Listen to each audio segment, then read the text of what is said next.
My dear students of class 12, in my earlier classes, in my previous classes, I went through the whole text, The Eyes Have It by Ruskin Bond. I have analyzed and discussed with you line by line analysis as well as critical angles of the text. And today's class will be a final brush up upon the text, The Eyes Have It. And after that, I will give you a few sample questions which you have to be answered in your exercise book and check it. Anyway, the previous classes were a detailed line by line analysis of the text, but today's will be a kind of synopsis one, as well as the relevance of the title, or what does the title imply. Now I will begin with that. The title, The Eyes Have It. What does the word means it? Now the eyes, if we see it or if we take it literally, the eyes, our organs, the eyes have it. That means the eyes have the sense of visualization. That means the eyes can visualize everything, and when it can visualize everything, it has nothing to be imagined or to be perceived by imagination. But as the narrator as well as the other character who is also a vital character in the story, the co-passenger of the narrator, the girl co-passenger, she was also blind, and therefore they have to take shelter, they have to take refuge in the world of imagination, in the world of perceptions.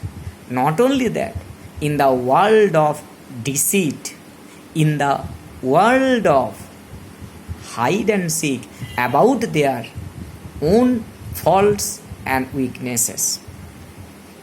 The eyes have the power to visualize, the eyes have the power to see everything, and therefore they have nothing to do with hiding their own faults. Anyway, this may be a kind of interpretation. Another interpretation is that the eyes, here the eyes are not only literal eyes, but they have the inner eyes. That means their sixth sense, their sense of perception, their sense of imagination. By their own sense of imagination, by their own sense of extra perception, extra sensory feelings, they have all the capability of the eyes.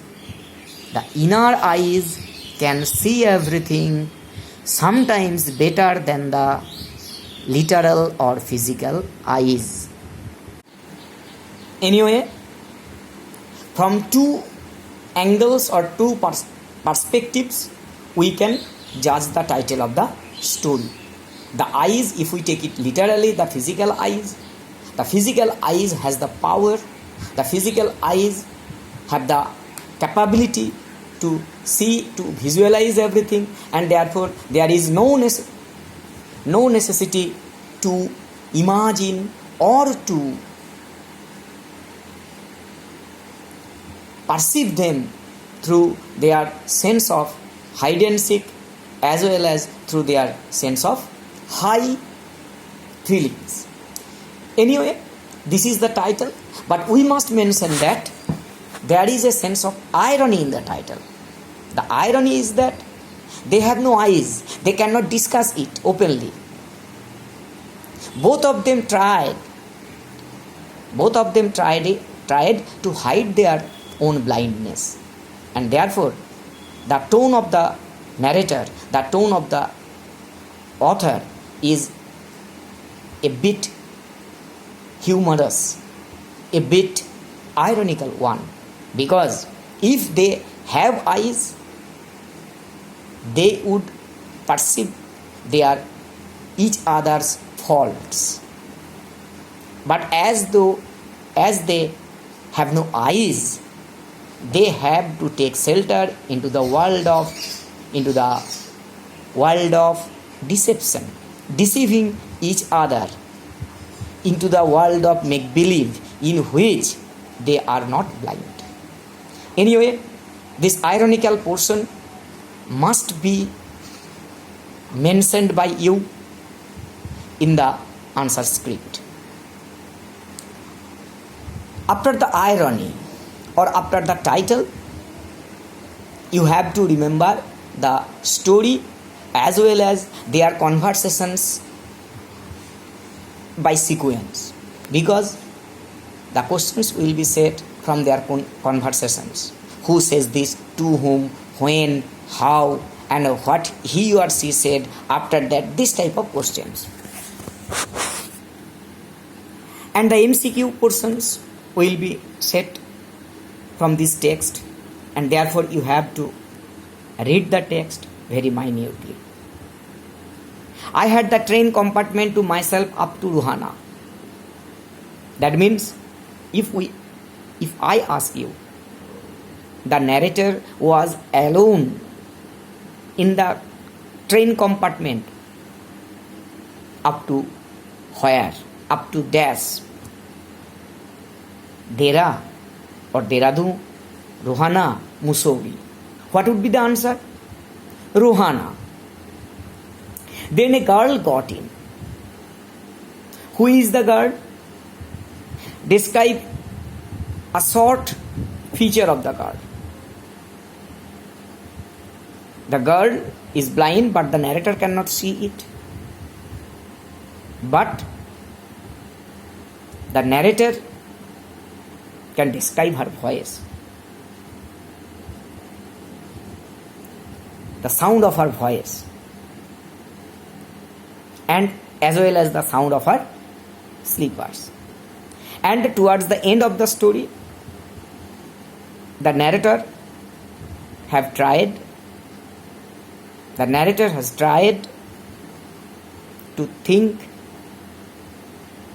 of the girl's hair, whether it was a blonde one, whether it was a short one or long one, etc. and etc. When you will describe the girl passenger, you will include all these materials into your answers. What was the first conversation between the narrator and the girl co-passenger? What was the first conversation? And who started the conversation? In the text we see that it is the narrator who started the conversation and asked the girl, "Are you going all the way to Dera?" And what was the answer? That you also remember it. Now, when the conversation was going on between the narrator and the girl co-passenger, the girl co-passenger admitted that she did not think, or she did not imagine, or she did not know that anyone was there in the compartment. And the narrator also replied that he also did not see him, but the narrator admitted that he heard the girl come in by the sound of the sleeper. And that the girl replied that she would get off at Saharanpur and her aunt will come to accompany her. Anyway, it is the destination of the girl passenger. She got off into the compartment at Rohana and she would get down at Saharanpur and her aunt will come to meet him or meet her and take her with. After that, the girl passenger asked what was the destination of the narrator himself. Where are you going? She asked. And immediate the reply was to Dera, then to Mussoorie. That means the destination of the narrator was Dehradun and then to Mussoorie. After that, or hearing the destination Mussoorie and Dehradun, the girl co-passenger, that woman, confessed that Dehradun is her favorite place, especially in October, because she loved the hilly areas, especially Mussoorie and the surroundings. And the narrator replied that yes, October, the month of October is the best season and the hilly areas are covered with wild dahlias. That means dahlia flower. Almost all of you are acquainted with that flower, dahlias, red dahlias, violet dahlias, pink dahlias, etc. and etc. And the sun is very moderate one, very cozy one and very delicious one. You can enjoy the atmosphere of the night with a little wisp of brandy or any hot drink.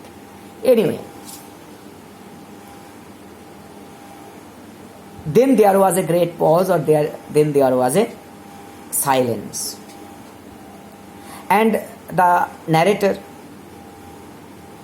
was trying to go on the conversation, but he did not know how to do it, and therefore he made a mistake. By his own quotation, he made a mistake.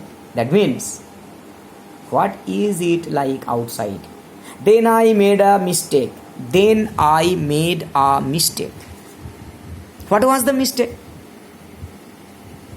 Now the narrator suddenly asked, what is it like outside? That means, what was going on outside the train compartment? He asked this question to the girl passenger. It is a mistake because only a blind can ask such type of question, because if he had eyes, he can see it by himself.